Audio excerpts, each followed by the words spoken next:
Assalamualaikum warahmatullahi wabarakatuh. Halo, perkenalkan nama saya Rizko Pranaryanto. Saya dari program Studi Perbankan Syariah kelas 2H, Fakultas Ekonomi dan Bisnis Islam, Universitas Islam Negeri Raden Masud Surakarta. Saya di sini akan membawakan storytelling atau menceritakan kembali sebuah kisah sejarah tentang perjanjian Giyanti untuk memenuhi tugas mata kuliah Ilmu dan Budaya Jawa. Oke, langsung saja kita masuk pada penjelasan materinya. Indonesia memiliki wilayah yang sangat luas dan terdiri dari beberapa pulau, diantaranya yaitu Papua, Kalimantan, Sumatera, Sulawesi, dan Jawa. Di beberapa pulau tersebut terdapat cerita sejarah zaman dahulu yang berbeda.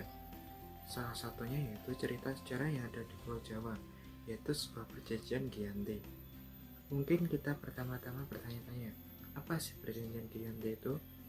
Perjanjian Giyanti itu sendiri merupakan sebuah perjanjian kesepakatan segitiga politik antara Pakubuwono III, Mangkubumi, dan VOC pada tanggal 13 Februari 1755. Perjanjian Giyanti ini menjadi suatu sejarah besar bagi Pulau Jawa, karena dengan terjadinya perjanjian ini mengakibatkan terbelahnya Pulau Jawa.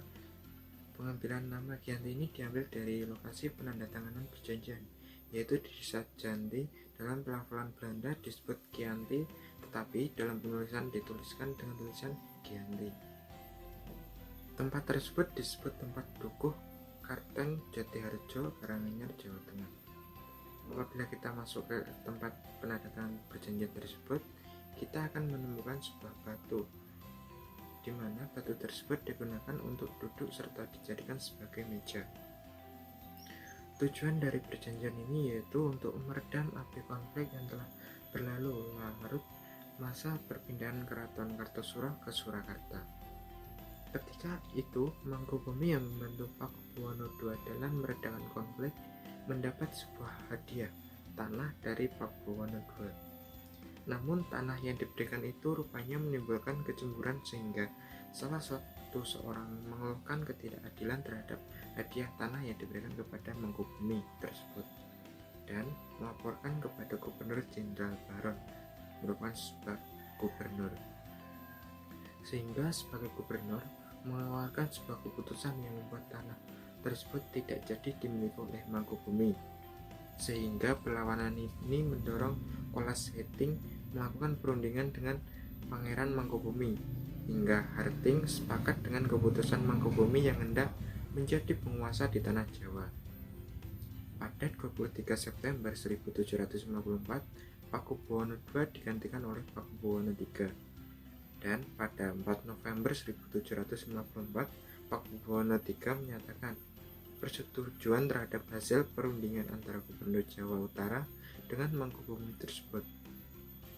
Surat pernyataan itu kemudian disampaikan kepada Gubernur Jenderal VOC, dan kesepakatan ini menjadi sebuah perjanjian besar yang ditandatangani di Desa Giyanti, dan disinilah terbelahnya Jawa menjadi dua bagian atau disebut dengan Palianagani, dan menjadi naik tahtanya Mangkubumi di Yogyakarta sebagai Sri Sultan Hamengkubuwono I dengan gelar Senopati ing Nalengka Sayidin Ponotobamo Kaliyuwallah, hingga pada tanggal 13 Februari 1755 dan 15 Februari 1755 diadakan lagi pertemuan untuk meneruskan pembagian antara lain yaitu seperti keris, bahasa, tari, dan lain sebagainya.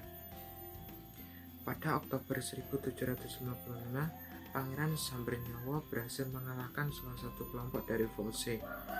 Pada 17 Februari 1756, ia hampir membakar keraton di Yogyakarta yang baru dibangun. Setelah perang bertahun-tahun, VOC akhirnya mengakhiri dengan penandatanganan perjanjian Solotigo pada 17 tahun 1757 dan menjadikan tanah Jawa kembali terbelah atau terbagi. Pada perjanjian ini, Pangeran Sambernyawa mendapat sebagian dari wilayah Kasunan Surakarta, dan Pangeran Sambernyawa berjatah tahta dengan gelar Kanjeng Gusti Pangeran Adipati Arya Mangkunega Lena Waya Nisesa Singopati ing Alengka Satyaraga antara Adipati Surakarta Hadiningrat atau Raden Mas Said. Pada 1813, Gubernur Jenderal Thomas dari Kerajaan Inggris Kesultanan Jawa menjadi terbelah dengan lahirnya Pakualam. Dengan demikian, tanah Jawa memiliki 4 wilayah pemerintahan, yaitu Pakualam, Yogyakarta, Surakarta, dan Mangkunegaran. Hingga pada saat ini Kasunanan Surakarta dan Mangkunegaran menjadi satu cagak budaya hingga menjadikan Jogja sebagai daerah istimewa. Sekian pemaparan storytelling dan menceritakan kembali kisah sejarah tentang perjanjian Giyanti. Semoga bermanfaat, dan apabila dalam penyampaian ada salah kata, saya mohon maaf.